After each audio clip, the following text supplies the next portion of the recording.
Husserl and the Search for Certitude. Husserl and the Search for Certitude. Leszek, Kolakowski. These are 3 lectures delivered at Yale University in February 1974. In preparing them I borrowed some fragments from my article written in German under the title Das Suchen nach der Gewissheit and published in a collection Information Land Imagination, by Piper Verlag, Munich, 1973. I borrowed, in addition, a small fragment from my bouquet written in Polish and published in Polish and German respectively by the Institut Littéraire in Paris and by Piper Verlag in Munich. I am very grateful to Mrs. Jane Easy for her great effort in translating this text from a bizarre idiom unknown to scholars, into English. First lecture, The Ends. Why I think the topic is important. Husserl appears here rather as something of a pretext for discussing the question of certainty. This pretext, however, is from a pretext that could be arbitrary, and it would be difficult indeed to find a better one.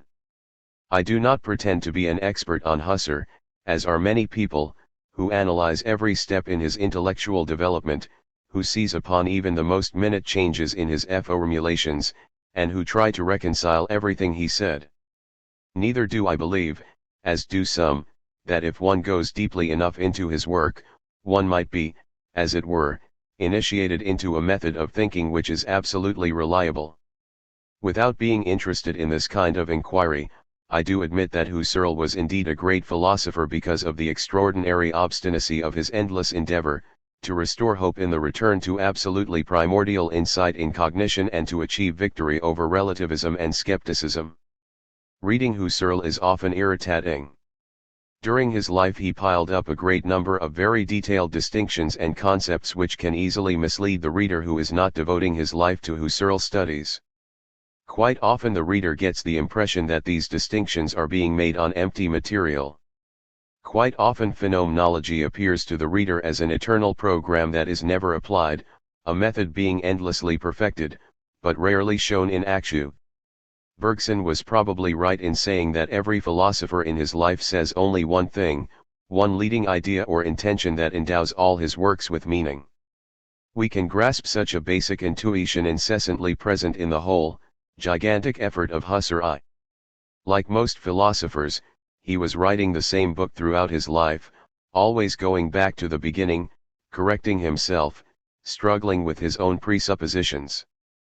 The goal was invariably the same: how to discover the unshakable, the absolutely unquestionable foundation of knowledge, how to refute arguments of skeptics, of relativists, how to fend off the corrosion of psychologism and historicism, how to reach a perfectly hard ground in cognition. I myself was strongly negatively dependent on Husserl. I think that he did not discover the self-supporting foundation of our thought.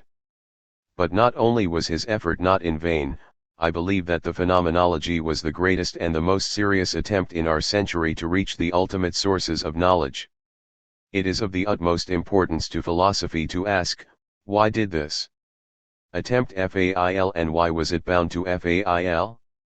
The skeptical disease, freedom from science at first glance, phenomenology appears to be a very technical kind of philosophy. It strives to be a science, not a Weltanschauung. But its impulse toward a Weltanschauung peeps out again and again. Husserl himself expected that his method would play a great role in saving European culture from skeptical decay. Like any philosopher, he is intelligible only in contrast to, and against the background of, the philosophical culture he was attacking. In many of his works, his anti-didactic way of writing discouraged read ers, for Husserl the discipline of content was the only thing that counted. And so, his impulse toward a Weltanschauung is often concealed. Sometimes nevertheless it appears clearly. And, after all, without knowing that we would not know what his philosophy is for. The concept of certainty can be regarded as the key to Husserl's thought. He noticed that the project of scientific philosophy in the sense popularized by German thinkers in the second half of the 19th century was misleading and dangerous. The slogan of scientificity smuggled a Renunciation of what had passed for science in the genuine Platonic sense throughout the European intellectual tradition. It blurred the basic distinction between Dasein and Episteme, between opinion and knowledge. In giving up the tradition of German idealism, philosophy gave up its independence from the sciences. It started regarding itself either as a synthesis of the sciences or as a psychological analysis. Even new variants of Kantianism shifted to the psychological standpoint and explained the Kantian a priori not as a set of transcendental conditions of knowledge but as specific qualities of the human psyche, and this led fully to generic relativism. Husserl's concept of scientific philosophy was entirely different. Philosophy must not accept any ready-made results from the sciences and generalize them. Its calling is to inquire into the meaning and foundation of these results. Philosophy does not have to be a crown or a synthesis, but a meaning-founding activity which logically precedes the sciences, as they are incapable of interpreting themselves.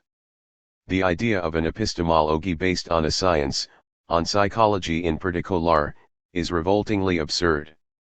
To believe in a psychological epistemology amounts to believing that we are allowed to accept the results of one particular science in order to legitimate the claims of any science to objectivity or to endow with meaning all sciences, and this obviously involves a vicious circle. Thus Husserl took over the anti-skeptical tradition of European philosophy, the tradition of Plato, Descartes, Leibniz, and Kant, all of whom had asked what may be doubted and what may not. Are we entitled to ask not only how is the world, but also how is the world bound to be? And what is the sense and the purpose of the latter question? Husserl believed that the search for certitude was constitutive of European culture and that giving up this search would amount to destroying that culture. Husserl was probably right. The history of science and philosophy in Europe would indeed be unintelligible if we neglected the pursuit of such a certitude that is more than practically satisfying, a pursuit of truth as distinct from the pursuit of technically reliable knowledge. We do not have to explain why we look for certainty when doubt hinders our practicality, but the need for certainty is not so obvious when no direct, indirect, or even possible, practical considerations are involved. Every high school student is taught that geometry, in conformity with its name, originated from the need to measure land. Still, it would be hard to explain how, in measuring the land, the axiomatic system of Euclid, the system we admire today as a miracle, was necessary. We know what arithmetic is but no practical needs could have incited Euclid to build his well-known beautiful proof that the set of prime numbers is infinite. One can hardly imagine how the knowledge that the set of prime numbers is infinite, rather than finite, would make any practical difference at all. No practical considerations can explain the great turning points in the history of knowledge, even if their results later prove to be of great practical use. That this is often the case proves that if people had not expected to derive from their knowledge more than technical use, and had not sought after truth and certitude as values in themselves, they would not have produced technically fruitful science. This bears out the idea that it ultimately pays in science to neglect its possible usefulness, but it does not explain why people actually did neglect it. Only the it, not the reasons of this search, are revealed to us. The task that European philosophy assumed from the very beginning, not only from Descartes, was this: to destroy apparent certitudes in order to gain genuine ones, to cast doubt on everything, in order to free oneself from doubting. As a rule, its destructive results proved to be more efficient and more convincing than its positive programs. Philosophers have always been stronger in shattering old certitudes than in establishing new ones. There were two realms where common sense sought the sources of certainty: direct perceptions and the truths of mathematics. The question of certainty appeared when philosophers started criticizing the certainty of perception, discussing the illusions of senses, stigmatizing eyes and ears as bad witnesses, and attributing sensible qualities to the perceiver, rather than to what was perceived. The distinction between correct perceptions and illusions could hardly remove doubts, since it was easy to notice that what we know about the world we know from perceptions. Then, we have in principle no means of confronting the content of perceptions with the original we know from other sources, and to check their conformity. And it was objected, to mathematical propositions, that their seeming certitude was grounded only in their being empty tautologies which tell us nothing about the world. This suspicion that mathematical knowledge owed its certitude to its analytical character had already appeared among ancient skeptics in a somewhat different form, as the objection that deductive reasoning implies always a petitio principii because the conclusions are always included in the premises. This gave skeptics the basis for their pragmatic interpretation of knowledge, since we can never reach the ultimate sources of certitude. We should consider our knowledge not as being true in the current sense but as a set of practical instructions, orientation signs, which are indispensable in escaping suffering but do not tell us how the world is, let alone how it is bound to be. The ancient skeptics said virtually everything that modern positivism would say: there are no synthetic a priori judgments, and whatever is necessary in our knowledge is included entirely in analytical judgments that regulate our use of language but otherwise are empty. What is certain are the contents of singular perceptions of which the subsequent accumulation in a so-called law of nature is necessary for life but logically arbitrary, for we cannot legitimate induction without inductive reasoning, that is without a vicious circle. Empirical knowledge does not differ from conditioned reflexes, except that human beings, unlike other animals, have better ways of accumulating it and handing it over to their descendants. What we really know are useless singular perceptions about whose ontological meaning we must not ask. If we go beyond this knowledge, it is not because we are logically entitled to do so, but because we could not live otherwise.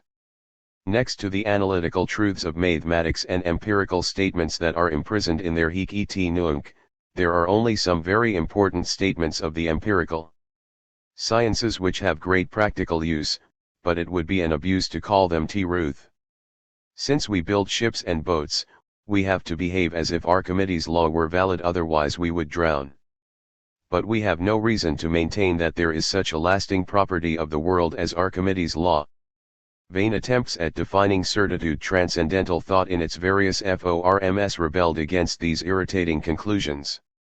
Descartes made two distinctions whose validity is decisive for the destiny of the question of certitude: the distinction between the subjective feeling of evidence and the objective evidence of truth. The distinction between moral and metaphysical certitude. Both turned out to be of little help. That the feeling of evidence is not the same as the knowledge that the evidence dwells in the act of perceiving, we gather only from the fact that we are often compelled to reject, later on, this feeling as illusory, but this does not imply that we have a criterion that enables us to distinguish subjective certainty from genuine certainty which emanates from the object. And Descartes was unable to establish such a criterion without the help of divine veracity, which restored our trust in common sense. But the first critics noticed a vicious circle in his reasoning.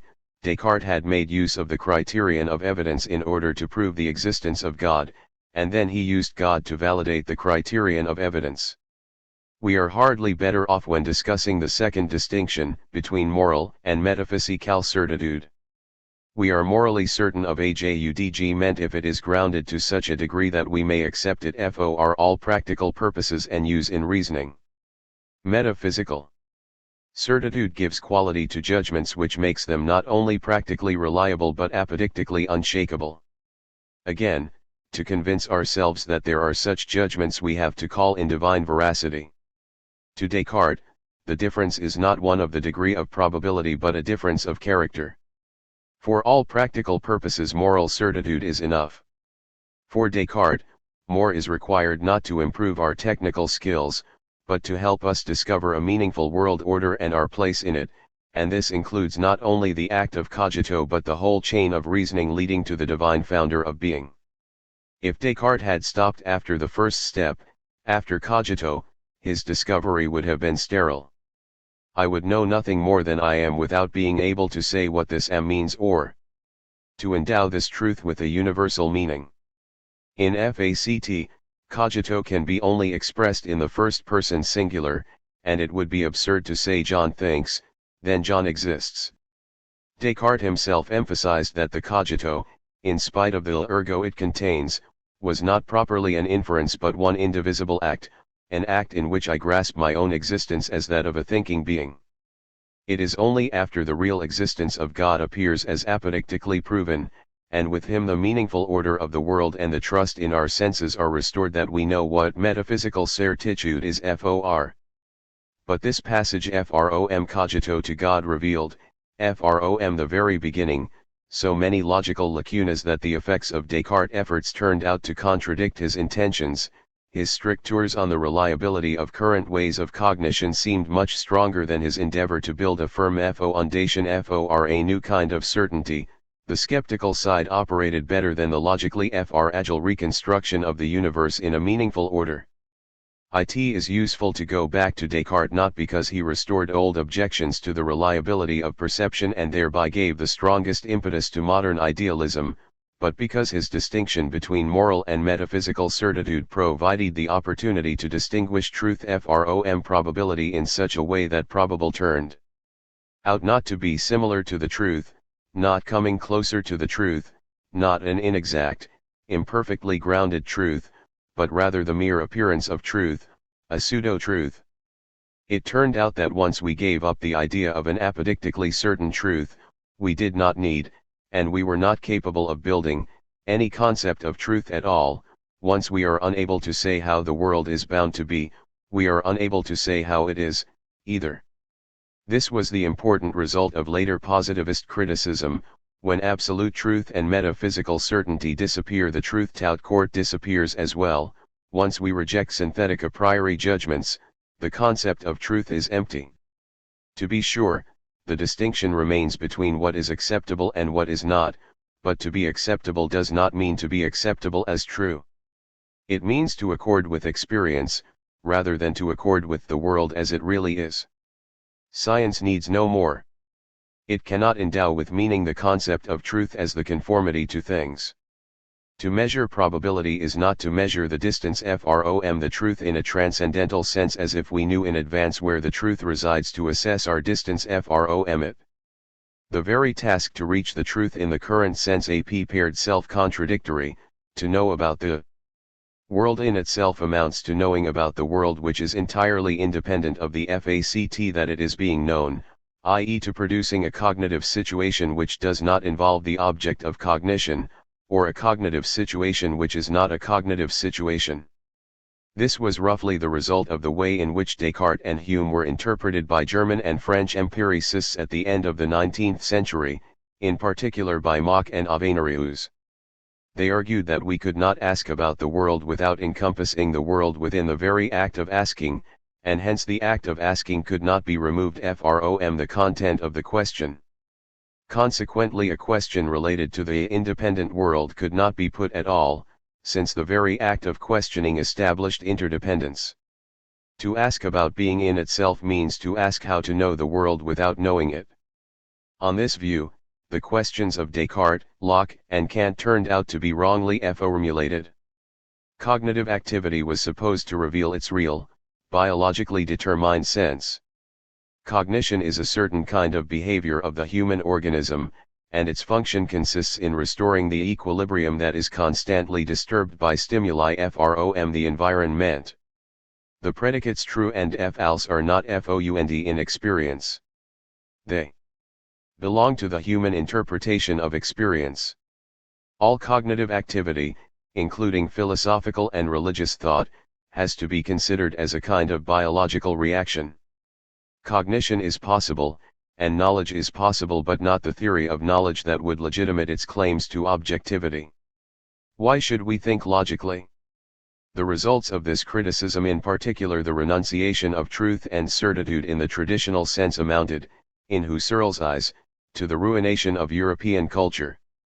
The interpretation of logic in empirical categories, or psychologism in logic, seemed to him especially dangerous and destructive.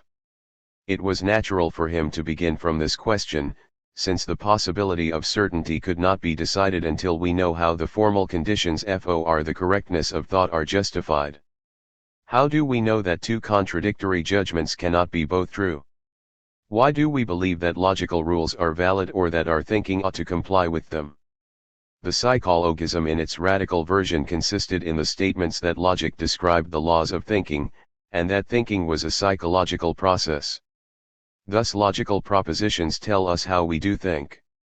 They describe regularities governing a certain realm of human behavior. Why we think accord to these rules is either because our brains are built so that we cannot do otherwise, or else because they govern our psychological processes. Logic as a science is nothing other than an abstract description of empirical psychological facts. Husserl was sure that psychologism ended in skepticism and relativism, that it made science impossible, and that it devastated the entire intellectual legacy of mankind. After Nader, Freya, and Bolzano, Husserl attacked psychologism.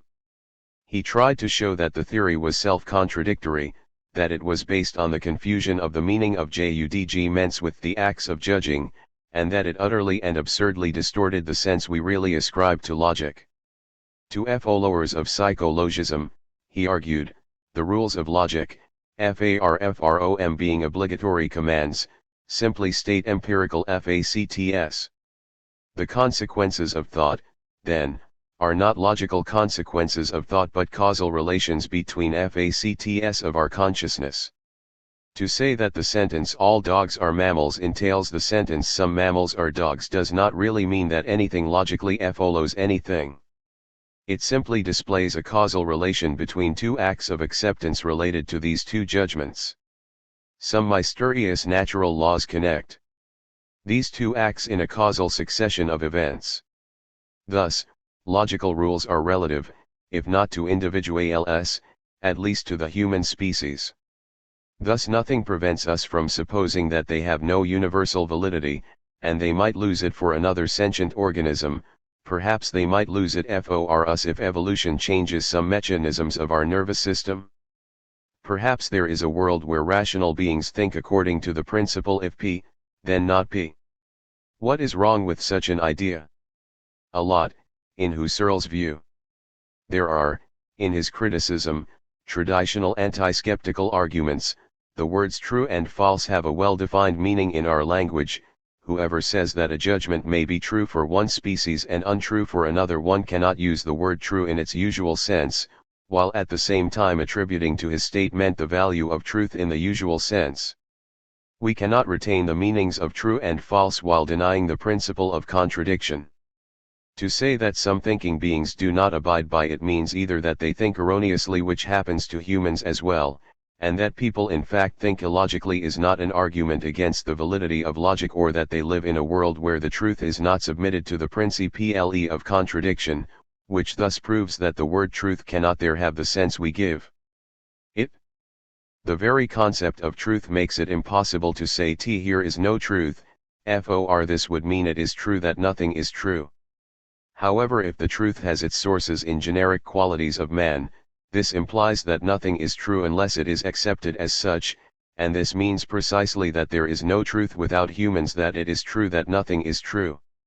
Moreover, according to the current sense of the word, we must say that whatever happens, the statement that it does is true. If there is no truth, then there is no world about which the truth may be uttered, or we are forced to admit that the very existence of the world depends on the constitution of the human species. Still, people who say this, appeal to the existence of connections between our thinking and the biological facts of human evolution, and they accept these connections as true, falling again into hysteron proteron. Psychologism, Husserl argues, fails to make the distinction between the meaning of judgment and the act of judging. My act of affirming the judgment that 2 + 2 = 4 is causally determined, but it would be absurd to say that the truth of this judgment is causally determined. Otherwise we should be forced to admit that truth arises in the act of its being thought, or that Pythagoras' theorem became valid only at the moment when it was uttered by Pythagoras. And so, against psychologism, Husserl builds his program of pure logic, whose validity does not depend on psychology or on any other science, on empirical facts, on the existence of human species, on the existence of the world, on causal connections, or on time. Not unlike arithmetic, logic is based on the meaning of ideal categories, employed in all domains of human knowledge. These meanings, however, do not have an ontological status similar to the Platonic ideas. In fact, their ontological status is not clear. They are neither autonomous ideal entities nor psychological acts. They make up the realm of transcendental norms in the Kantian sense. They seem to be a priori entities, valid not only for our species but containing universal rules of rationality. Both logic and mathematics deal with ideal eternal objects. The truth is eternal, and so are the laws of logic. That it is true that 2 + 2 = 4 does not depend on whether or not there are objects to be counted. The law either P or not P, does not depend on whether or not there are people who think and reason. This truth is related to all possible judgments as ideal meanings. It is irrelevant to the validity of the principle of contractation, whether or not it is psychologically possible to defy it. Even if we are built in such a way that we do in fact think in conformity with the requirements of bivalent logic, this does not mean that logical laws rule our consciousness. In contrast to empirical laws, the logical ones cannot be approximate or more or less probable, they do not risk refutation by experience, and they do not need empirical confirmation. We know them a priori, thanks to a peculiar sort of insight that allows us to grasp their necessity in the very moment of understanding them. This certitude is not a subjective feeling, it radiates from the very meaning of judgments, it is an apodictic certitude inhabiting this meaning. Husserl took up the Cartesian distinction between apodictic evidence and the psychological sensation of evidence. His purpose is to combat the Protagorean principle stating that man is the measure of all things, to restore the non-relative validity of truth, to abolish the contingency of knowledge and its dependence on the human species. That the laws of logic are independent of empirical facts does not mean that they are tautologies in the sense widely accepted in the positivist tradition. They are not valid by virtue of linguistic conventions. If the laws of logic depended on conventions of language in which they happen to be uttered, the logic could be as contingent as these very conventions. This is not how Husserl expresses his thought, but it is obviously his intention. Otherwise, it would make no sense to say that they are valid irrespective of the human species, they would be relative to the language and even to each ethnic language separately, since there is nothing like the language in general, only particular languages. And even if it is true that all known languages have common features, sedimentated as logical laws, we still remain within the generic relativity within a sort of human nature that explains nothing. The questions would remain, why do all languages compel people to think according to the same logic? Why do they all generate the same conventions? We may imagine, of course, that an answer is to be found in anthropology, that a reason for this identity will be discovered in genetic circumstances or in properties of our nervous system. But such answers, even if they come up, would not allow us to go beyond generic relativism. To Husserl it is not linguistic conventions that decide the validity of logic, but ideal meanings of concepts, and these meanings have to be distinguished both from the objects meant and from our acts of thinking. Husserl's critique of psychologism carries a well-developed embryo of his later theory of transcendental rationality. We want to escape the extreme skepticism that reduces the laws of thought to contingent qualities of a certain species, that destroys the objective validity of our knowledge and that regards the truth as a property of our behavior. Once we yield to skepticism, we deny ourselves the right to understand the world. What remains is a contingent picture produced in the brain as result of contingent circumstances. If we want to save the trust in reason, in the validity of knowledge, and to preserve the very meaning of the concept truth, we must not base logic on psychological laws. We have to find the transcendental foundation of certitude. This was the idea which led Husserl from his attacks on psychologism to his program of phenomenology, as a method of describing necessary structures of the world, a method that is from the impact of psychological constructions. Eventually it led him to the idea of transcendental consciousness, which constitutes these structures as correlates of its own intentional acts to transcendental idealism. It is important to try to grasp a certain logic in the movement that started with the struggle against psychological idealism in the name of objective certitude and ended with another kind of idealism. Whether this evolution may be regarded as a personal accident in Husserl's thought, or rather as the organic maturation of his initial premises, this question is not orally historically, but philosophically important. What is convincing and what is not in the first stage of Husserl's quest for certitude are the arguments against psychologism irrefutable. Is Husserl's idea of pure logic clear? To be sure, we cannot base our belief in the validity of logic on the fact that this is how people actually think, because people actually make logical mistakes, and even the discovery of some human groups thinking and speaking in defiance of the principle of contradiction would not refute this principle in our eyes. Husserl's arguments against the statement that logic is in fact a description of the forms of actual human reasonings are convincing. But not so his arguments against a Humean or Machian interpretation of logic, which does not imply that logical laws can be proved or justified by psychological facts. Mach maintains that the concept of truth in the current sense is useless, a relic of metaphysical prejudices. The empirical concept of acceptability is quite satisfactory. Science, on his view, is a continuation of daily life reactions, employing the same common sense criteria of acceptability. It is a kind of socially recorded conditioned reflex system. As any nervous system, which after a certain number of associations, spontaneously admits that it pays to establish certain connections as valid, so the science, a social organ, assesses the regularities in nature. Humans have additional instruments of accumulating their knowledge and conveying it in the form of language, and logic is only an instrument making this accumulation possible. It is in fact relative to the language, but not to actual thought processes. Acceptable does not mean admitted as true. The problem of truth on this view is indeed insoluble, not because of a mystery, but because it was wrongly put. Science can operate without it and without setting up claims to transcendental value. This interpretation is not self-contradictory or absurd in Husserl's sense, although it does not offer us an escape from relativism, and it does imply the renunciation of the concept of science conceived as a better and better copy of the world in itself. Husserl's critics have repeatedly noticed that his attack on psychologism made arbitrary assumptions concerning the ideal units of meaning which were not products of human thought and were independent of human psychology, biology, and history. What reasons do we have to believe in this realm of meaning? And what is the modus essendi of these entities, which are neither Plato's ideas nor psychological acts? What other reasons could we offer on their behalf except that otherwise we cannot legitimate the claims of science to truth in traditional sense?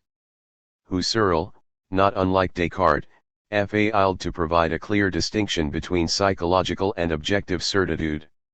He speaks of insight as a special experience, but experience is a psychological fact, and how then can we talk about meaning being independent of such facts?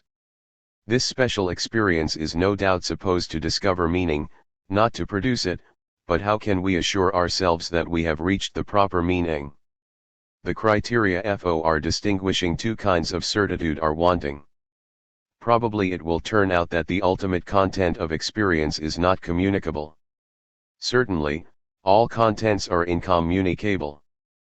But validity in human knowledge is granted only to what is communicable in language, and the experience of certitude in Husserl's sense appears as incommunicable as a mystical experience.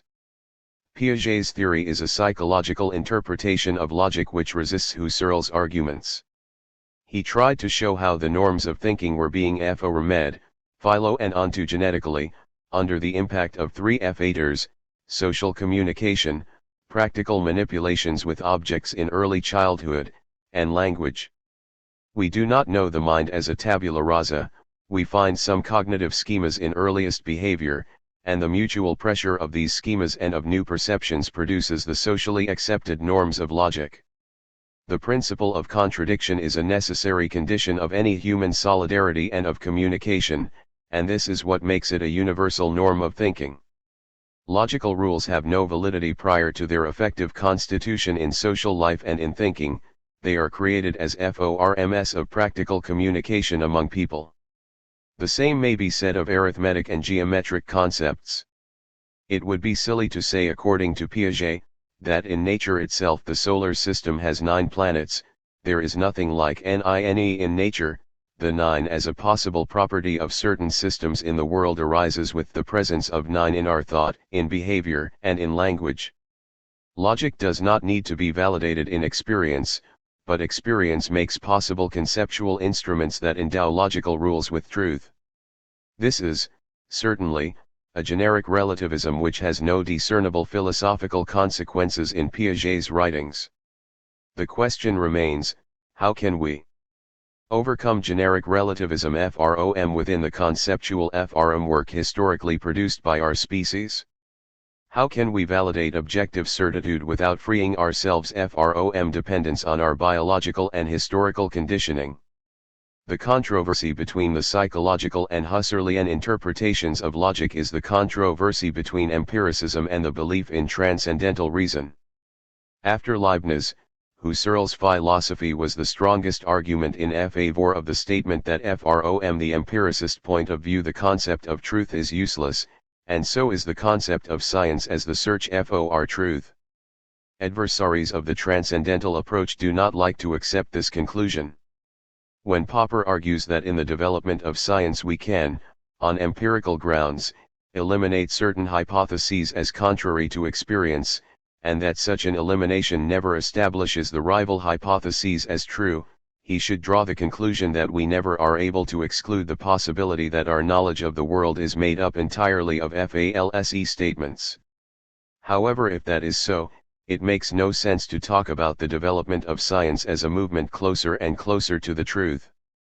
Still, this is precisely how Popper views science. I think he is wrong in this point. I believe that whoever consistently rejects the transcendentalist idea is bound to reject not only the absolute truth but the truth tout court, not only the certitude as something already gained but the certitude as a hope as well. It is arguable that the controversy cannot be decided with appeal to premises which the antagonists, an empiricist and a transcendentalist, would both agree to be valid. The empiricist will argue that transcendental arguments imply the existence of the realm of ideal meanings, and that we have no empirical grounds to believe in it. The transcendentalist will argue that this very argument, just advanced by the empiricist, implies the monopoly of experience as the highest tribunal of our thought, that this privileged position is precisely under question, and that it is arbitrary to establish such a monopoly. The transcendentalist compels the empiricist to renounce for the sake of consistency the concept of truth. The empiricist compels the transcendentalist to confess that in order to save the belief in reason, he is in duty bound to admit a kingdom of beings he cannot justify. This was Husserl's great merit, to lead this discussion to the extreme point. Second lecture, the means. The need to go beyond doubt. Husserl's strictures of psychologism are based on the presumption that our thought has no guarantee of reaching the things unless we achieve an absolutely original insight that fulfills 2 conditions. First, it must be independent of the fact that I, the knowing subject, am a psychological person, involved in social and historical conditions, and biologically determined. Second, it must not only reach facts but give access to universal truth, something that is not only het nunc but reveals necessary connections in the world. These 2 postulates are expressed in Husserl's 2 slogans, back to the things themselves, and philosophy should be a rigorous science. The first slogan contains 2, more specific, requirements. First, we should assure ourselves that the truth we gain is independent of philosophical prejudices and artificial abstractions, and is rooted in an absolutely primordial insight. Second, nothing may be accept unless it is founded in this primordial insight, and this is the calling of philosophy, to reveal the meaning of all particular sciences. Philosophy has to be autonomous, free from presuppositions, and it must not accept any ready-made results of science. If philosophers imagine they may generalize these results, they have to accept them as they are, and thus they renounce the self-critical radicalism which is needed if the task of philosophy to reconstruct human knowledge as a whole is to be realized. A meaningful understanding of knowledge cannot spring from its accumulation in particular sciences. The growing mass of facts, theories, hypotheses, and classifications that allows us to predict events and improve our technology, does not really help us in understanding the world. While increasing his power over nature, man extends the distance between his technological skill and his capacity to understand. The sciences measure things without realizing what they measure. In carrying out cognitive acts, they are incapable of grasping these very acts. They cannot spontaneously produce their own meaning and justify their aspirations to objectivity. In particular, Husserl criticizes three intellectual attitudes which either do not grasp or explicitly reject the proper epistemological question. The first target is naturalism, regarding consciousness as an object in the world, to be investigated psychologically. Within this attitude we may analyze the contents of consciousness, but it does not enable us to ask about its validity. The second target is historicism, in which we analyze knowledge as a product of human history, as a set of facts of culture. In doing this we relativize cognitive contents as we view them in changing historical situations, we interpret them genetically, and we set aside the distinction between science as a cultural fact and science as valid or invalid knowledge, and we cancel science as an object of epistemological evaluation. The third target is the Weltanschauungsphilosophy, in Dilthey, or in other versions. It considers philosophy as an expression of personal, social, or historical values, which are valid for a particular period or for a particular human community. It cannot establish that something is a real value, regardless of its period, of its community, of the person. In defiance of scientism, positivism, and relativism, all these are germs of the dissolution of European culture. Husserl looks for a method that would justify the claims of knowledge to a validity independent of history, persons, society, or biological circumstance. He looks for criteria that keep the same virtue whether or not the world exists. Thus philosophy has purposely to neglect the existing body of knowledge as a whole. The reality science presents is either mediated through theories or known only as a stream of subjective perceptions that can be always suspected of being just products of a personal psyche. Philosophy must neglect all evidence of the ilf. It rejects all beliefs of the natural attitude that accepts the world as an unquestionable datum and is unable to face the problems of existence and validity. But there is an original insight where things reveal themselves to the consciousness directly, bodily, undistorted. It is neither common perception, with its underlying beliefs, nor analytical knowledge. Phenomenology wants to offer us access to such an insight, to investigate essential significant structures, connections in the world which are not simply empirically perceived but are apodictically necessary, irrespective of actual experience. To elaborate such a method, we cannot rely on the empirio-critical concept of the ontological neutrality of experience. We cannot simply state that elements of experience are neither reflections of things nor combinations of psychological contents. We cannot accept this concept for three reasons. First, it does not solve the problem of validity but simply cancels it as meaningless. Second, it reduces the notion of truth to the pragmatic one or replaces it with the notion of acceptability as defined by practical needs. Third, it admits that scientific theories describe relatively constant regularities in experience, but that they do not and they must not pretend to discover any imminent necessity. And so, the certitude is not gained but flatly removed as a problem. Consequently, we should start our reconstruction of meaning and of the world by putting aside all results of science, all empirical facts as given within the world, our own ego, and the very existence of the world and of other persons. All this may be questioned. What cannot? The way toward unmediated insight. To answer this, Husserl enters the path of Descartes and takes up his reasoning with some important modification. I cannot start with the belief in the transcendent existence of the world as it appears. However, the fact that my perceptions are such and such, this fact is given in the absolute sense. The contents of my actual cogitationes are given me originally, immanently, undeniably, ignorant though I am about the nature of cogitata or of the thinking subject. We deal with phenomena, qualities whose mode of being is not directly given. The pure phenomenon of my perceiving, judging, experiencing, and willing can be the object of a direct insight. It is immanently present, here. We may describe it as it appears without deciding what it is, but still we may hope that in how it appears we will discover some constitutive, necessary qualities of the world. And so we imitate Descartes in that we do not see anything obvious in the fact of the existence of the world. However, Descartes' blunder consists in his decision that he could doubt the existence of the world but not his own existence, that his ego was given him in absolute immediacy and he was thus a thinking substance. But in pure phenomena no thinking substance appears. Therefore we have to eliminate the substantial ego as well.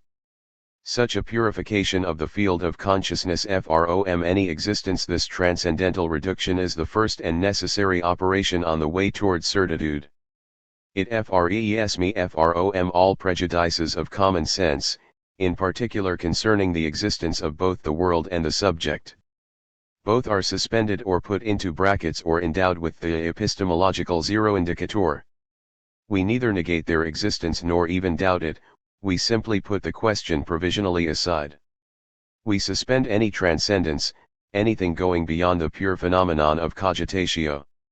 This phenomenon is given, but not so the fact that it is mine, that it belongs to an empirical person. Neither is the fact given that a phenomenon represents an object.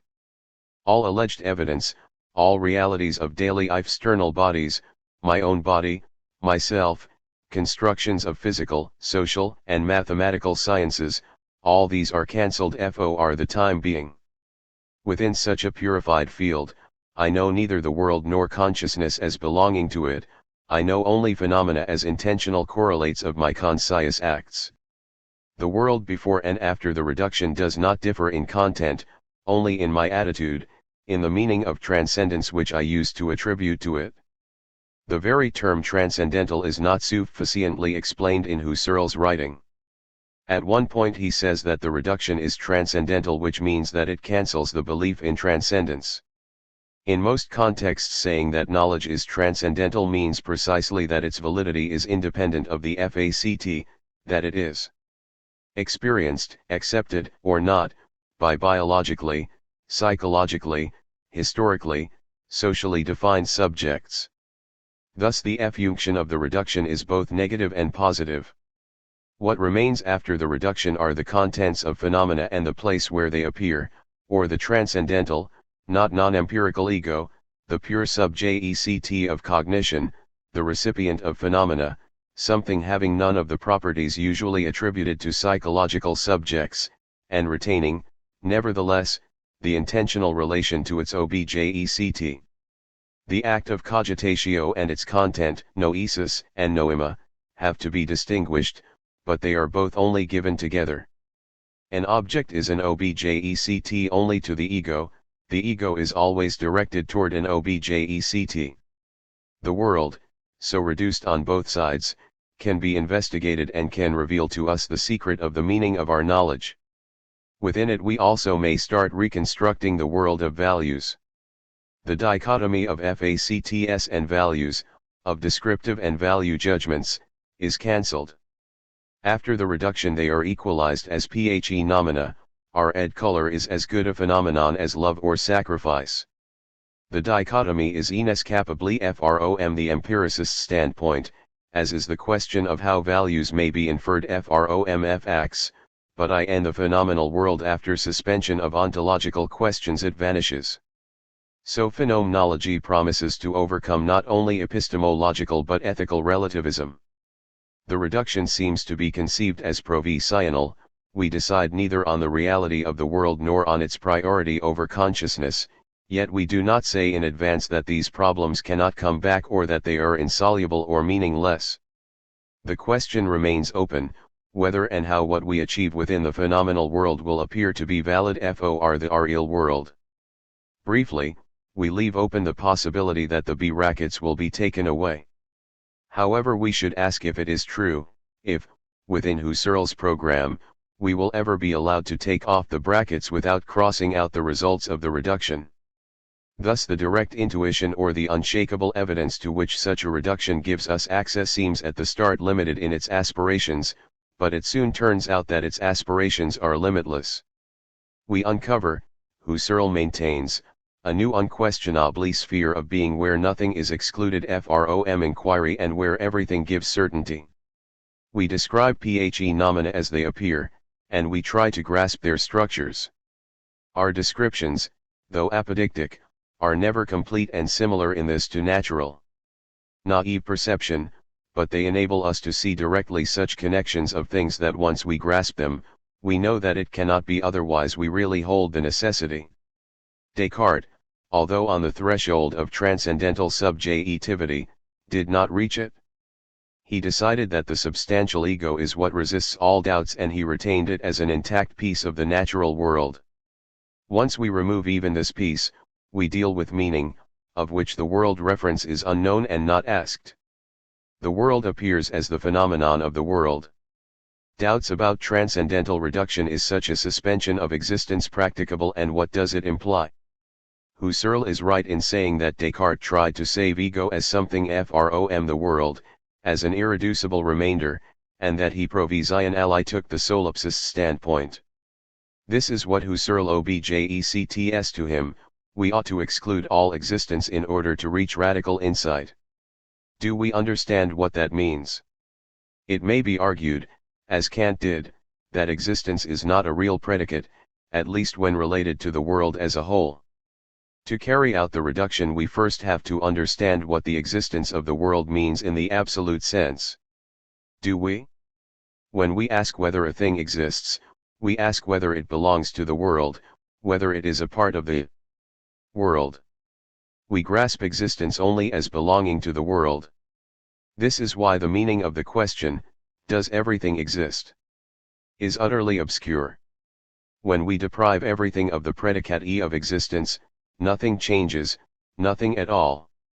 It seems that we understand the so-called controversy about the existence of the world only in the Cartesian sense. We understand at the very outmost the question of solipsism, but once I remove myself as empirical ego, the question loses meaning. One cannot rationally ask whether everything exists. The world, Husserl says, may be a consistent dream. Perhaps. I vaguely imagine what it does mean as long as I imagine myself as dreaming. When I am no longer the dreaming subject, I cannot see how to express the difference between the world as a dream and the world as real. This is why it is extremely dubious that the reduction opens a new realm of being to us. Moreover, we do not know what the transcendental ego, remaining after the reduction, really is. Nor is it clear why the word ego is used. This is not a part of the world, Husserl says. This is not me, a human person knowing itself in the natural experience. This distinction between psychological and transcendental ego, when we repeat it often enough, begins ultimately to seem intelligible. But this is an illusory intelligibility. The transcendental ego is an empty recipient of cognitive content and nothing else, a place where phenomena appear. Husserl perhaps expressed this kind of reduction of himself, but in order that a method be of value, it has to be capable of being handed over to others. The word ego is misleading.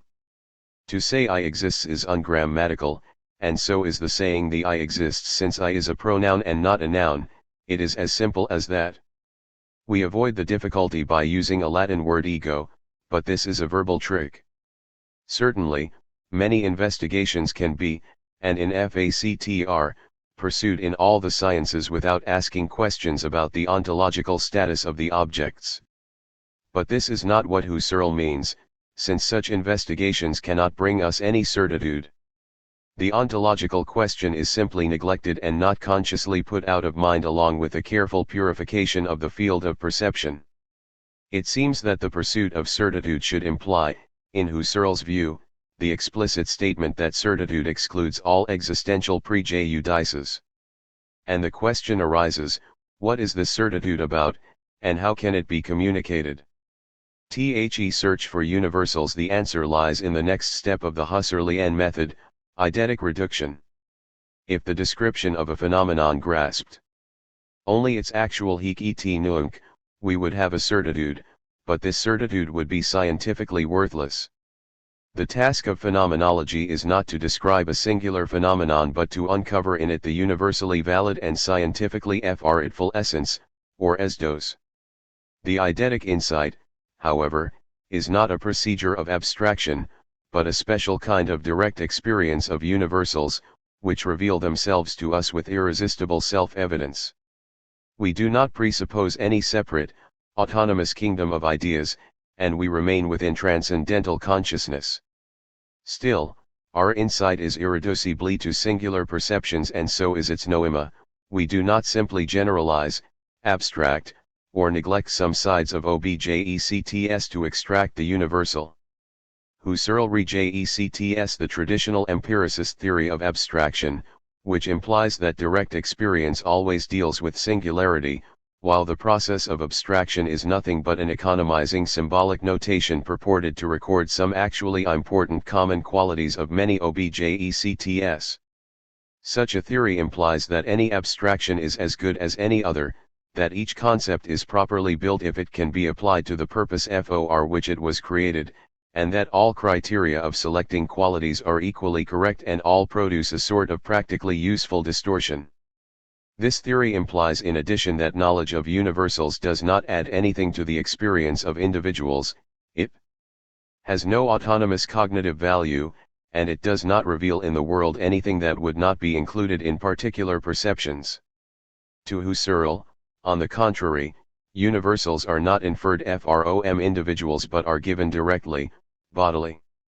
Thus his concept is opposed to the Platonic realism, to the theory of universals in to the conceptualist interpretation, and to nominalism. Husserl's specific approach presupposes his concept of transcendental subject. An eidos reveals itself in a particular object, but the object appears only as a correlate of the intentional act, without being its arbitrary construction. Thus the eidos does not go beyond the subject. Without the experience of essence, no meaning and no meaningful judgments would be possible. Whatever we say of objects real or imaginary, we intend a species being. In saying this stone is gray, we do not mean a particular grayness but a genus grayness, and this genus is immediately given. A nominalist would say, of course, that we are dealing with a similar ity of objects in some respects and that we grasp the similarity in abstract predicates. This is false. According to Husserl, the actual object of such judgments is not an individual grayness.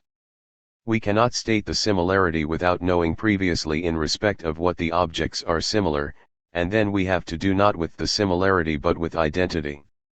A nominalist says that such concepts originated in acts of comparison, but for Husserl, first, the genetical question is epistemologically irrelevant, and second, the very acts of comparison imply the presence of essences.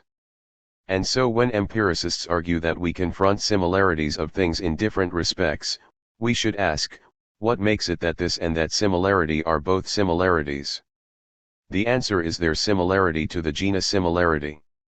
The main argument seems to be that we would be incapable of producing conceptual categories based on similarity, if we did not previously know the genus similarity. Consequently there is similarity, not only similar objects. What is true for perception is a fortiori true for ideal mathematical objects.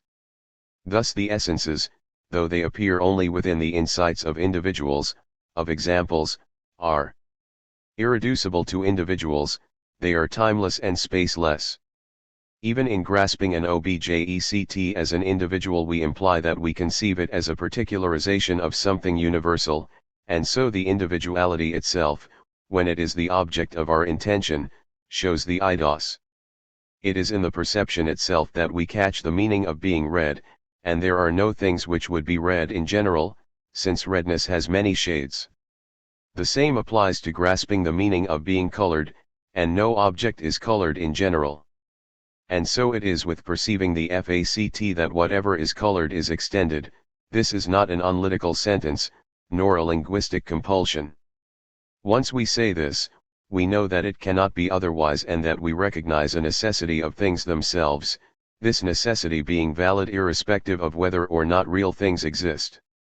We do not need many examples to get universal and necessary knowledge of this kind, and this knowledge does not spring from their accumulation, nor do we need to know that there is anything real corresponding to these objects. We aim to find out the necessary structures of universals, to establish the qualities that necessarily belong to them, so that if they were lost the object would lose its identity. In what Husserl calls THIRD imaginary variation, we try to imagine the object, while neglecting or mentally exchanging some of its properties, and so we conclude that some of them, even if they empirically always accompany the phenomenon, do not structurally belong to it, and their absence leaves the nature of phenomenon untouched, while others cannot be abolished without the identity of the phenomenon being abolished with it. This operation deals with things as meaningful, not with the conventional senses of words. Therefore the results appear not in the form of analytical judgments but as phenomenological eidetic description. We may analyze connections of all sorts among structures and so build many eidetic sciences corresponding to particular empirical and deductive disciplines. They will explain and describe the original meaning of the basic concepts of any given science without presupposing any actual achievements of any existing science. This is what may provide particular sciences with the self-awareness of their own operations. They will understand what they are actually dealing with. Such a phenomenological structuration of the conceptual apparatus of science is not arbitrary, Husserl believes. It does not define ready-made terms or take up existing conceptual schemas and classifications. It conveys to us significant structures of which the meaning fullness or the teleological order are imposed neither by conventions nor by psychological circumstances, but radiate from the object with imperative self-evidence. The desire for immediacy versus the desire for being scientific, thus is the sense of the slogan back to things themselves revealed.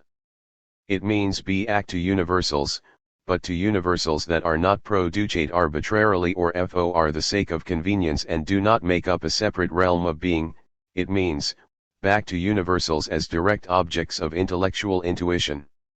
We want to know whether our science and our common sense cut the world according to its, as it were, natural fibers or according to our practical needs and conventions, whether or not scientific concepts are correctly and meaningfully built.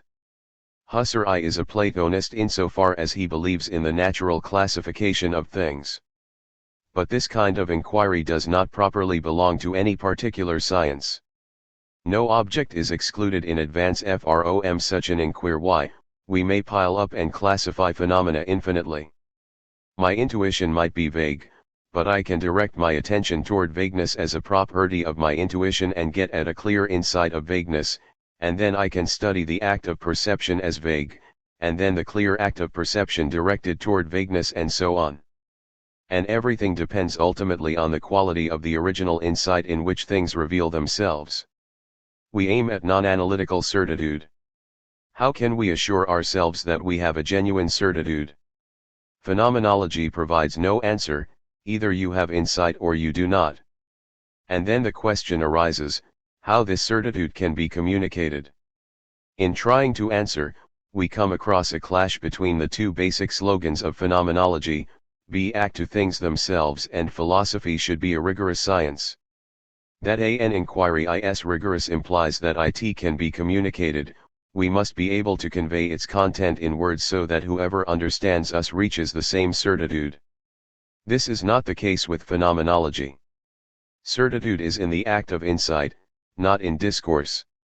The task of phenomenology is to describe a certain peculiar sphere of experience, and the description cannot replace the experience.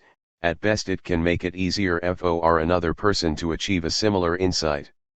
The same may of course be said of any direct experience. Qualitative content is not symbolically communicable, but that is precisely why qualitative description cannot pretend to be our rigorous science. Is there anything wrong with eidetic reduction? The trouble with Husserl's method is that his writings give very few examples of it. A rigorous method is one that, whenever applied, will lead every person to the same result. But how can we ascertain ourselves that it is so? Certainly, many phenomenologists tried to apply the method, not simply to describe it. Eidetic description is universally applicable. We may describe the eidos of the color red, of the relation of similarity, of architecture, the state, religion, love, moral value, social bonds, and our acts of seeing each of these objects. We may, for example, reflect on the eidos of religion. Does the belief in personal deity make up its necessary part? Or is it the existence of a religious organization, the belief in afterlife, or the experience of the holy? There are no reasons to presume that everyone will arrive at the same conclusions, and if one says I have had the insight, you haven't, the discus Zion must come to a stop. For Husserl, the ultimate material of knowledge is not communicable, but what is communicable is of great significance.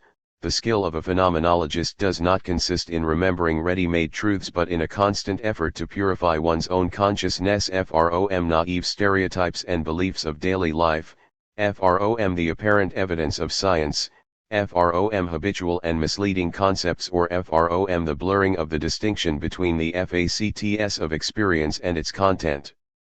Still, what is of great value in Husserl's teaching, his radical self-criticism, his courage in going obstinately back to the beginnings, is not enough to support his belief that he discovered a reliable method of reaching non-analytical certainty. Let us take from Husserl the simplest example of a necessary synthetic truth: what is colored is extended. It seems that this is not an accidental association. Once we know what color is, we immediately know that it cannot be otherwise, that there are no colored numbers or feelings. But in what sense is our knowledge a priori? A skeptic may argue that once we produce the concept of color, it is obviously only applicable to surfaces, and thus the sentence just quoted is an analytical judgment, not unlike the sentence every triangle has three sides. Another example: orange is between red and yellow is supposed to be apodictically evident. Why? The word between originally described a topological relation. If we split light into the spectrum, or if we watch the rainbow, orange is topologically between red and yellow, but this is strictly empirical.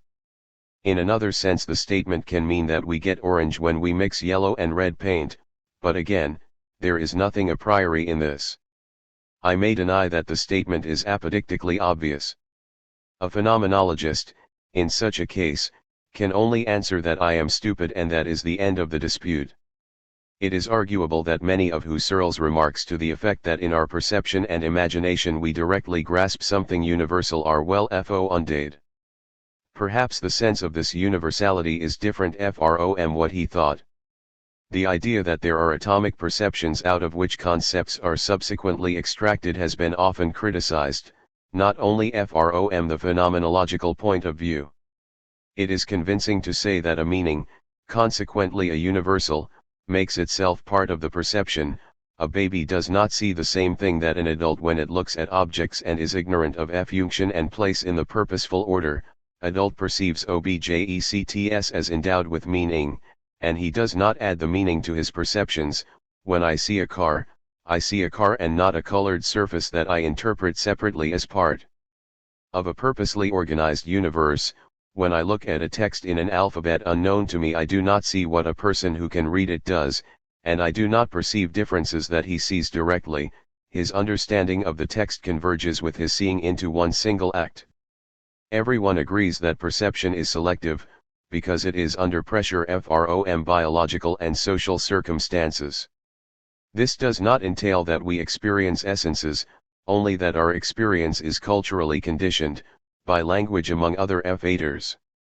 How, for example, could we reflect upon the eidos of religion or of causal relationship without presuppositions, so that the results of our reflection would be valid, regardless of whether or not any religion exists? We can try to fix the essence only on the condition that we have hold of even in a vague form the meaning of the phenomenon as it was conveyed in language. And this means, as we take it from collective experience. Language divides the world in a certain way, and our perception no doubt would be different without it, but once we decide to start analyzing the essence of something, we have always to deal with the sedimentation of secular experiences of mankind, and these experiences, though historically explainable, do not carry any logical necessity. Consequently, certain resources of common sense are inevitably present in acts which make up the phenomenology. Method, there are unremovable residuals of common sense in any experience. While performing the transcendental reduction we cannot get rid of language, and this means, of the whole cultural history of mankind. It seems hardly possible, as Husserl appears to believe, that we could go back to the intellectual innocence of a newborn baby and still remain phenomenologists. Since there are such residuals in our minds, we have no guarantee at all against illusions. In other words, we have no source of certitude. I cannot have a phenomenological insight without being able to give a name to the object of my insight. An additional danger of Husserl's method consists in that it allows us entirely to dispense with learning history. No essence will spring from piling up examples. To produce a general phenomenological theory of the novel it is enough to have read one novel. To build a universal theory of religion we do not need to know more than one religion.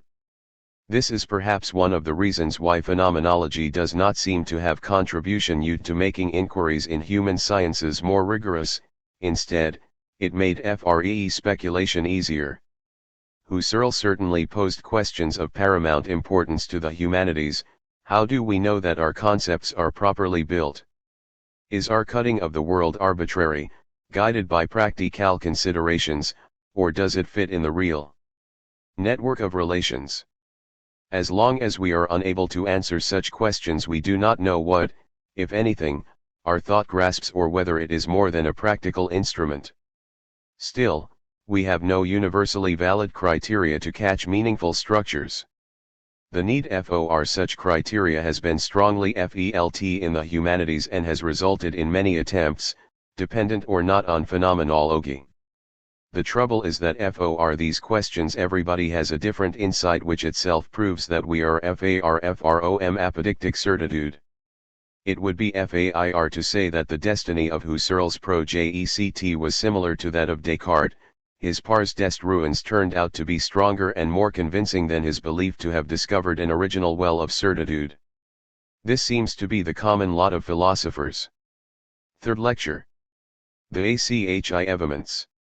How the world can be the same yesterday and today within transcendental reduction. Everything gets a meaning emanating from consciousness, but the difference between act and content, like the difference between subject and object, is not abrogated. On the contrary, an essential property of conscious acts is their intentionality. They are directed toward an object.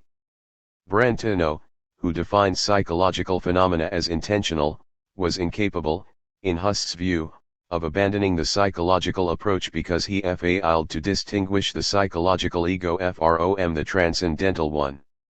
The category of intentionality is fundamental to Husserl's description of conscious acts because only as intentional can consciousness identify the object as being the same in many acts, which amounts to grasping its meaning. Once we presuppose, as did Hume and Mach, that each perception is atom-like and punctiform, and that we produce objects for practical reasons, separating some more or less lasting qualities out from the stream of impressions, we are bound to accept their conclusion that our idea of the identity of an object may be genetically explained, yet not empirically justified. Then the illusion of the identity of a thing emerges from the fact that some relatively durable sets of qualities are sedimentate in language. We cannot escape such a conclusion if we fail to distinguish acts from contents, if we treat properties of the object as being real elements of consciousness. Indeed, once we fall victim to this confusion, no element of content can ever appear again, otherwise we should presume that we can reverse time. We may, from this standpoint, accept the similar ity of qualities, but it would be nonsense to talk about the identity of an object. This would mean that we would assert the identity of two or more psychological acts performed at various moments in time. But if we are careful not to neglect the distinction just mentioned, we can save the common sense belief that the stone I am seeing now is the same stone I saw a minute ago, and not only that these two perceptions have similar qualities. This identity is valid after reduction, after we suspended the belief in the transcendence of objects. However, what matters to Husserl is the identity less of physical objects and more of ideal ones, like universals, mathematical and logical concepts, and ideal meanings. Again, without being able to save their identity, we are not entitled to support any claim to objectivity and certainty of knowledge. There is no number that is always the same in many acts of counting and that is independent of them. There are only singular acts of counting, and they do not refer to anything identical. Each noema is singular, but many noemata may refer to the same numerically single object, grasped in different acts.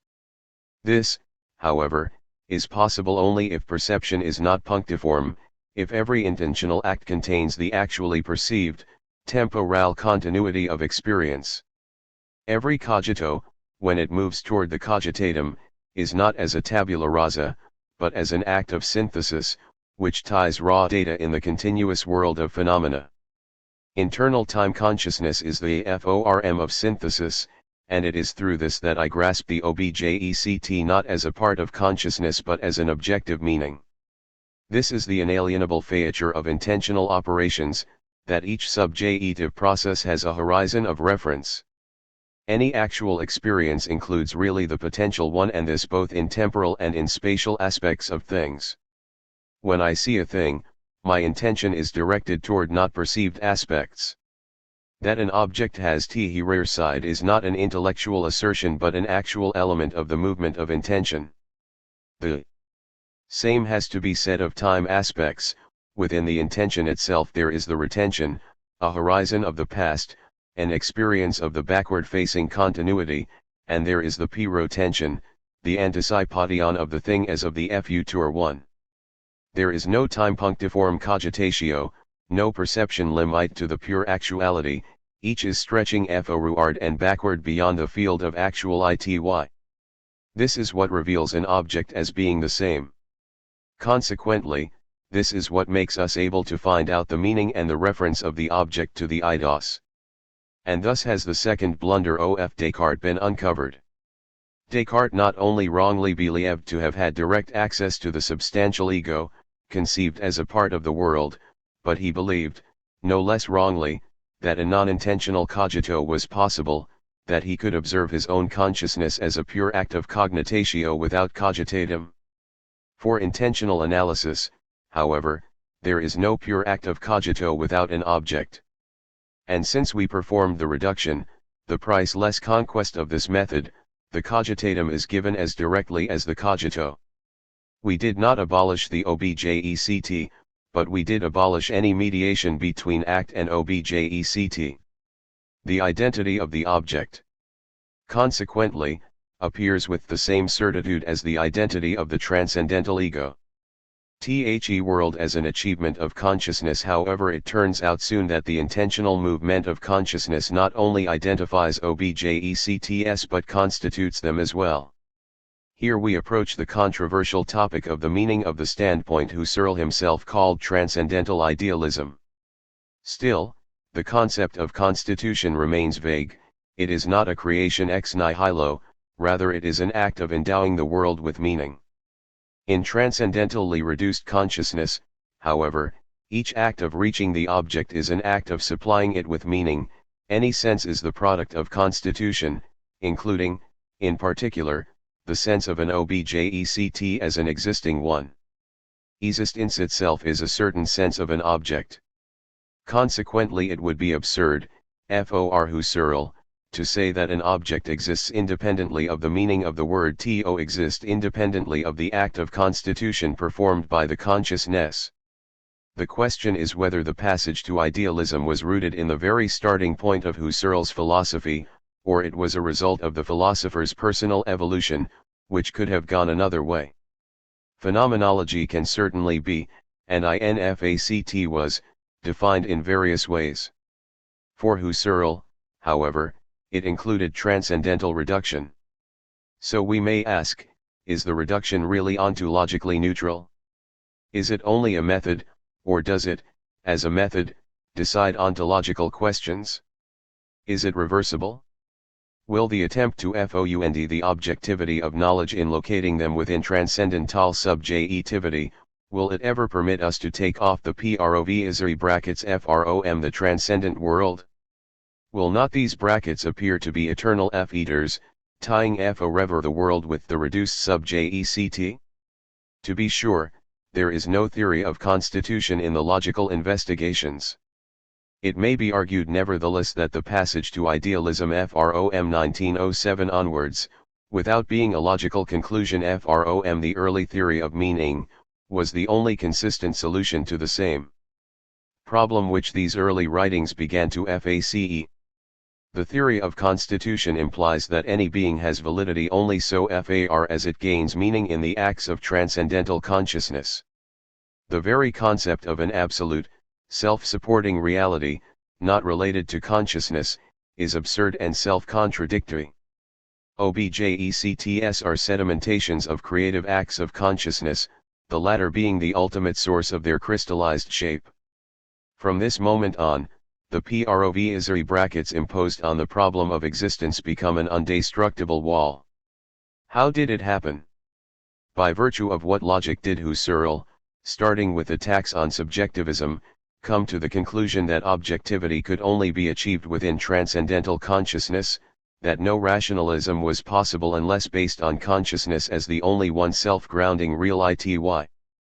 I think that his development, from being an accidental aberration, was very consistent, and it can be reconstructed as follows: skepticism and relativism can be overcome only if we discover the source of absolute certitude.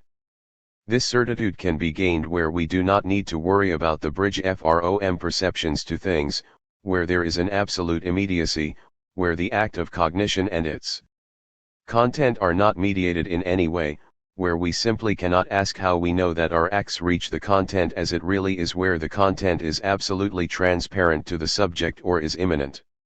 Thus rationality and certitude may be found only if subjectivity is not a reflection of objects but constitutes them. Only as it is dependent on the cognitive acts, is the object accessible in a way which makes doubt impossible.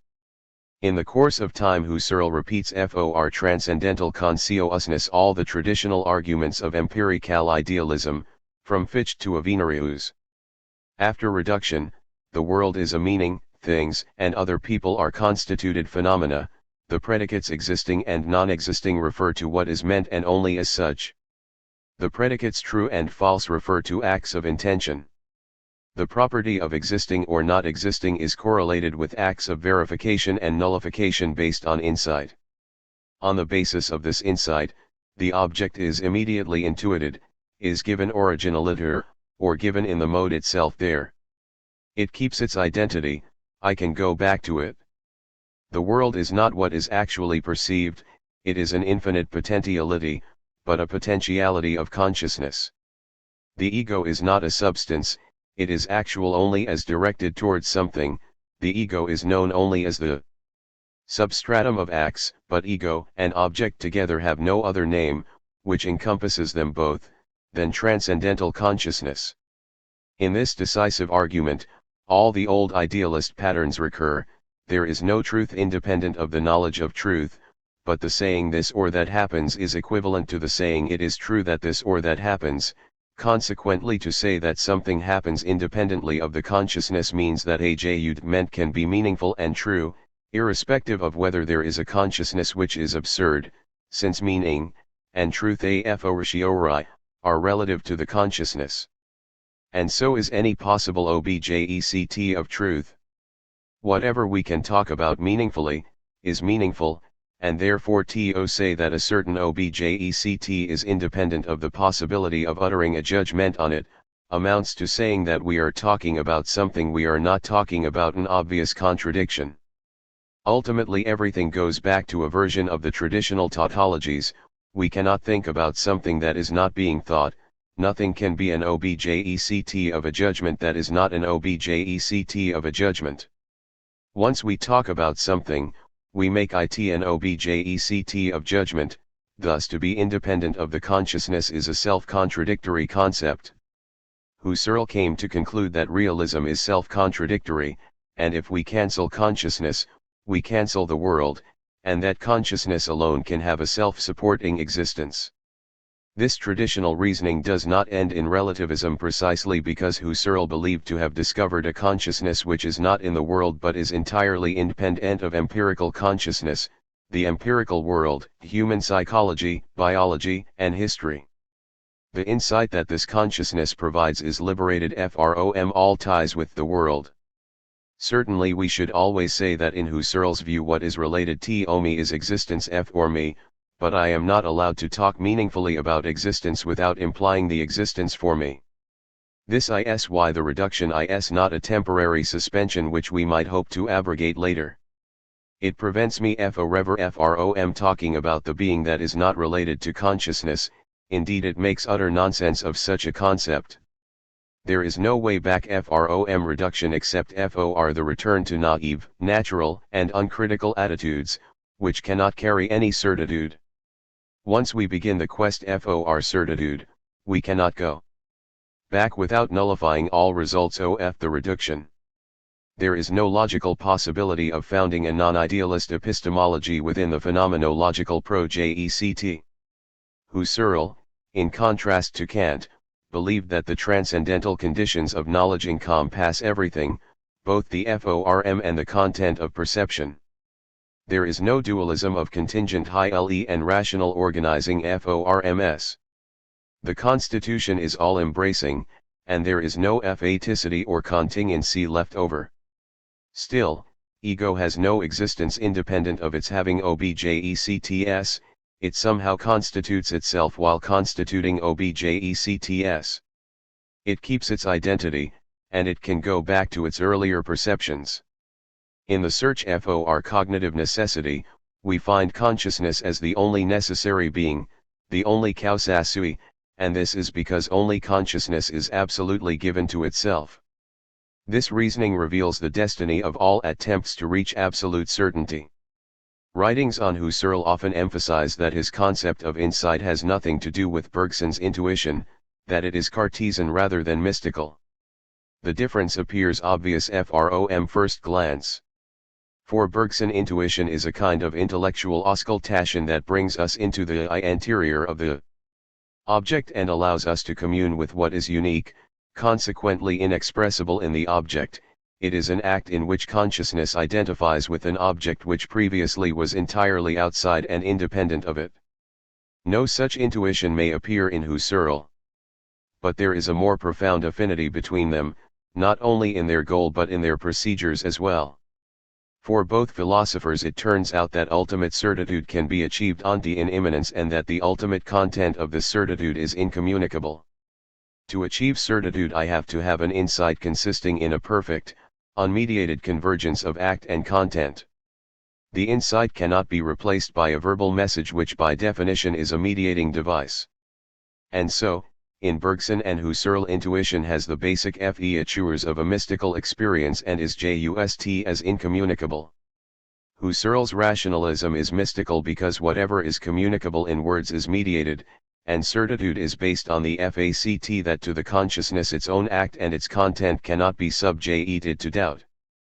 Though the distinction of noesis and noema remains, the cogitata have only as much certitude as the cogito has. Idealism cannot be criticized on its own presuppositions.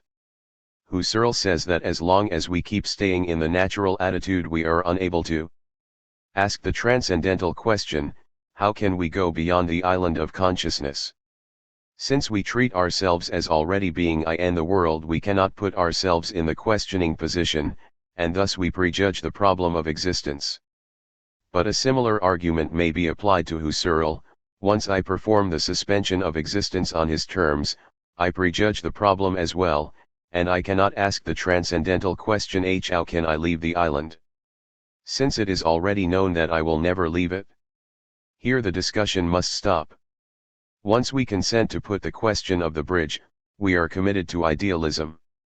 If we reject the question, then the realist or the idealist solution is a choice that depends on philosophical biases. The history of philosophy seems to teach, however, that all arguments in favor of either solution presuppose what is to be proved. How can other people exist?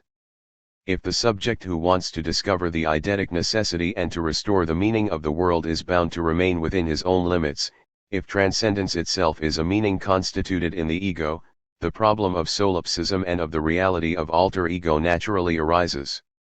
How can we remain faithful to the principles of reduction and imagine the alter ego as being only intended but not constituted in the same way as all other objects? We have now arrived at what is perhaps the most obscure side of Husserl's philosophy. It is clear that he wants to avoid solipsism without renouncing his theory of constitution, and that he is aware of the difficulties of such an enterprise. He believes not only that solipsism can be overcome but that this can be done only within transcendental idealism. The certitude he believed to have discovered was intended to be universally valid for any ratio al being and accessible to everybody. Does not the result contradict the intention? Even if certitude is gained in this sense, nothing can be concluded about the effective existence of other rational beings, as long as we lack instruments giving us real contact with others, as long as we lack a transcendental theory of empathy. Husserl believes that the alter ego is constituted in the intentional movement. The alter ego goes beyond my monad, I constitute it as reflected in my own ego. How is this possible? Husserl tries to solve the question with the help of the second epicure. Within the transcendental experience I separate what is particularly mine from phenomena which are related to other egos as subjects, for example cultural predicates that imply a community of many subjects. What remains after this exclusion is nature, including my own body and my empirical ego as an object. And so it appears that I, human ego, am constituted as a part of the world, and at the same time I am constituting all objects, which is, he says, a paradox. As transcendental ego, I separate what belongs to me from the absolute, all-embracing, doubly reduced ego, and within it I separate the realm of its owness from the otherness. I presuppose that not all modes of my consciousness are modes of my self-consciousness, that ego has an intentionality with the existence sense, and with the help of this intentionality it can go beyond its own existence. In constituting the world, I give it the sense of being accessible to others' consciousness, and therefore the first non-ego I deal with is the alter ego, another subject. This is the community of monads which makes objective nature possible. This transcendental intersubjectivity has its correlate in the common world of experience. The alter ego is given in my experience personally, though not originally. My empathic sense of him is therefore indirect. This does not mean that it consists in an intellectual activity, or that it is an inference by analogy. It is an intuition of the presence of another person as a subject. To me, my body has always the modus here, and in empathy the other body in modus t here indicates the same body in modus here, i.e. the body is experienced by another monad as its own. Thus I see the body of another person as such, not as a symptom of another person. Still, the other person has the status of alter ego only as it is constituted within my transcendental field. The transcendental intersubjectivity of separated monads is met in me, but as a community that is constituted in every other monad as well. My ego can know the world only in community with other egos, and only one monadologic community is possible. Consequently, only one world and only one time are possible, and this world is bound to exist. And so, as Husserl points out at the end of his meditations, the transcendental monadology yields some metaphysical results. Still, in no stage of this reflection do I abandon the epicure. I only explain the necessity of alter ego as a constituted meaning, and so I overcome solipsism while rejecting the naive metaphysics of things in themselves. Transcendental intersubjectivity, being the absolute foundation, carries the world and absolutely fonded knowledge is based on universal self-knowledge. In this crucial question of intersubjectivity, the unreliability of Husserl's universal method of achieving absolute certitude becomes especially glaring. His explanation is just as clumsy, even as it is obvious that he did everything possible within his construction to avoid solipsistic conclusions. After all his explanations, we still do not know how we reach another person as a real subjective. That we do not participate in others' experience is true but trivial. It is arguable that there is something like empathy, that I perceive another person as person and not as an automaton, not by inference or by analogy, and so on, but in a kind of special communication, different from other perceptions and not necessarily based on verbal contact. Many of Skeeler's descriptions of this point are convincing. But to say this or to call this perception a presentation does not solve the problem of solipsism and does not need or imply the transcendental reduction. And the attempt to reconcile reduction with transcendental monadology cannot be performed without inconsistencies. And without obscure speculative constructions. In the same fragment of Meditations, Husserl says that alter ego precedes the common world of monads and that it is given in an indirect insight, by the intermediary of the body, that alter ego is the first non-ego, and that it is given as a result of the separation of those predicates that reveal the human community. I do not see how these statements are not contradictory. My very ability to reach the alter ego is granted by a highly artificial and unconvincing construction. I carry out a second reduction which, within the transcendental ego, separates the ego proper and the otherness. But it is unintelligible how within the transcendental field, which is present only as correlate of my transcendental acts, other egos could be constituted as being absolute in the same sense as I am. When I realize that only consciousness can be conceived as a self-supporting reality, this can only be my consciousness, or rather myself, a subject who imagines that he suspends belief in his own existence as a psychological subject. From this point of view, other subjects cannot appear in the same form of independence. Alter ego cannot be anything else but a concretion of my consciousness. To say that I constitute all objects, and among them myself as an object, is self-contradictory, and to call a contradiction a paradox does not make it go away. Husserl's monadology is for me another example of the logical hopelessness of all philosophical endeavors which start from subjectivity and try to restore the path toward the common world. It is so more significant that Husserl starts with transcendental, not psychological, subjectivity. His way of arguing for the reduction is first methodical. Let us suspend belief in the reality of the world, including ego, since we find no certitude in it. Let us concentrate on the contents of purified consciousness. However, once we stand on the ground of transcendental consciousness, we notice that it always has to do with a world that is made conscious. That the world is the world meaning, constituted in the consciousness, that the concept of things in themselves is absurd, that only consciousness is a self-supporting reality. All these are in Husserl variants of the traditional arguments of idealism. One cannot think about the world that is not being thought.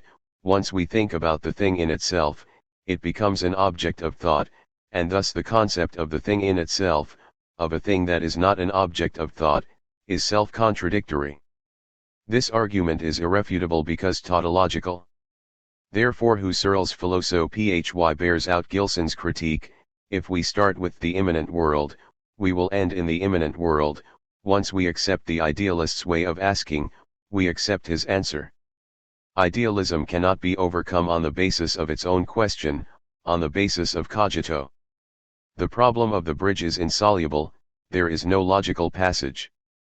Therefore, according to Gilson, realism cannot be a conclusion from cogito, only a method of thinking. To say this does not mean to solve the question of bridge, but to reject it. A question may be rejected either if it implies false presuppositions or if it is itself unintelligible. I will not engage in this eternal debate. What is wrong with all questions about the relation of subjectivity to the world is that we are not able to express them or to answer them except with the help of spatial symbols, while we know that what matters are not topological relations. Expressions like in the consciousness, within perception, outside, inside, to be part of, to reach the interior, to stand before, to be given directly, immanent, transcendent, even the words object, subject, and perception are all derivatives of spatial relationships and movements. Our descriptions seem to hinge necessarily on this spatial language, and they cannot get at the literal form. Perhaps, as Bergson would have it, this is the lasting feature of language itself minds completely from the outside. At the same time he demanded that we should go back to the total freshness of mind, to a tabula rasa position, where our view of the world is not blurred in any way by language or by our cultural inheritance. He wanted philosophy to be in unmediated contact with things themselves and at the same time to be a rigorous science, to be communicable knowledge. These two tasks run counter to each other. A Catholic critic of Husserl, Quentin Lauer, remarked that Husserl, in trying to improve the Cartesian attempt, had failed to grasp the importance of the hypothetical demon in Descartes' reasoning. Since we cannot exclude the possibility of a diabolic will which might pervert our cognitive efforts and endow most fantastic delusions with the weight of self-evidence, we realize that nothing is obvious and nothing certain unless we believe in the beneficent will of God, which prevents the devil from leading us systematically into error. This is true in the sense that the epistemological absolute is indeed impossible without the ontological absolute, which combines the quality of being a self-supporting ground of the world with perfect wisdom and perfect goodness. Descartes was wrong in believing that he had proved the existence of the divine creator, but he was probably right in stating that this was only thanks to divine omniscience and to trust in his veracity that the foundation of certitude could be discovered. Second, it is plausible to suspect, on the basis of the development of the European philosophy from Descartes onward, that if we start with cogito, we can reconstruct the world only as somehow correlated with subjectivity, unless we use some logically spurious devices like Descartes' divine veracity or Leibniz pre-established harmony. The converse relation is probably valid, too. If we start with the thing or the being in the sense of Parmenides or Spinoza, the categories applicable to it do not enable us to describe the irreducible subjectivity, this miracle of miracles, this being directed toward oneself, this act of experiencing oneself unless we arbitrarily constitute it next to the world. It is very doubtful if anybody has succeeded in producing a language jointly encompassing these two viewpoints, one directed toward cogito and the other directed toward things. It is possible that philosophy is fully condemned to oscillate between these two perspectives, each being arbitrary and each, once admitted, closing the way to the other, and both inexpressible together in the same discourse. Finally, it is arguable again, a moral from Husserl's development that a truly radical search for certitude always ends with the conclusion that certitude is accessible only in immanence, that the perfect transparence of the object is to be found only when the object and subject come to identity. This means that a certitude mediated in words is no longer certitude. We gain or we imagine to have gained access to certitude only as far as we gain or imagine to have gained perfect identity with the object, an identity whose model is the mystical experience. This experience, however, is incommunicable. Any attempt to hand It over to others destroys the very immediacy that was supposed to be its value, consequently it destroys certitude. Whatever enters the field of human communication is inevitably uncertain, always questionable, fragile, provisory, and mortal. Still, the search for certitude is unlikely to be given up, and we may doubt if it would be desirable to stop it. This search has little to do with the progress of science and technology. Its background is religious rather than intellectual. It is, as Husserl perfectly knew, a search for meaning. It is a desire to live in a world out of which contingency is banned, where sense is given to everything. Science is incapable of providing us with that kind of certitude, and it is unlikely that people could ever give up their attempts to go beyond scientific rationality. I should end by saying that my intention was not to suggest that Husserl's quest for the new transcendental rationality and of the source of perfect certainty was worthless. I think that his attempt failed to reach its goal, as indeed, I suspect, all attempts to get at the epistemological absolute are bound to fail. But I still concede his work to be of tremendous value for our culture, and this for two reasons. He, better than anybody, compelled us to realize the painful dilemma of knowledge, either consistent empiricism, with its relativistic, skeptical results, or transcendentalist dogmatism, which cannot really justify itself and remains in the end an arbitrary decision. I have to admit that although ultimate certitude is a goal that cannot be attained within the rationalist framework, our culture would be poor and miserable without people who keep trying to reach this goal, and it hardly could survive when left entirely in the hands of the skeptics. I do believe that human culture cannot ever reach a perfect synthesis of its diversified and incompatible components. Its very richness is supported by this very incompatibility of its ingredients. And it is the conflict of values, rather than their harmony, that keeps our culture alive. Leszek Kolakowski was born in 1927 in Radom, Poland. He studied at L6DZ University and at Warsaw University, where he took his Doctor of Philosophy in 1953 and later became Professor of the History of Philosophy. During the same period he also worked at the Institute of Philosophy of the Polish Academy of Sciences, and was editor-in-chief of the main philosophical journal in Poland. In March 1, 1968 he was expelled from his university post by the Polish government for political reasons. He was visiting professor in the Department of Philosophy at McGill University, Montreal, in 1968-69, at the University of California at Berkeley in 1969-70, and at Yale University in 1975. From 1981 to 1994 he was professor on the Committee of Social Thought at the University of Chicago. He is a member of All Souls College, Oxford, where he was Senior Research Fellow from 1970 until his retirement in 1995. Leszek Kolakowski is the author of over 30 books. Those written in or translated into English include Main Currents of Marxism, Religion, Bergson, Metaphysical Horror, The Presence of Myth, Modernity on Endless Trial, God Owes Us Nothing, A Brief Remark on Pascal's Religion and the Spirit of Jansenism and Freedom, Fame, Lying and Betrayal. He has written books in Polish, French, and German, and translated philosophical texts from many different languages. He has also written short stories and plays.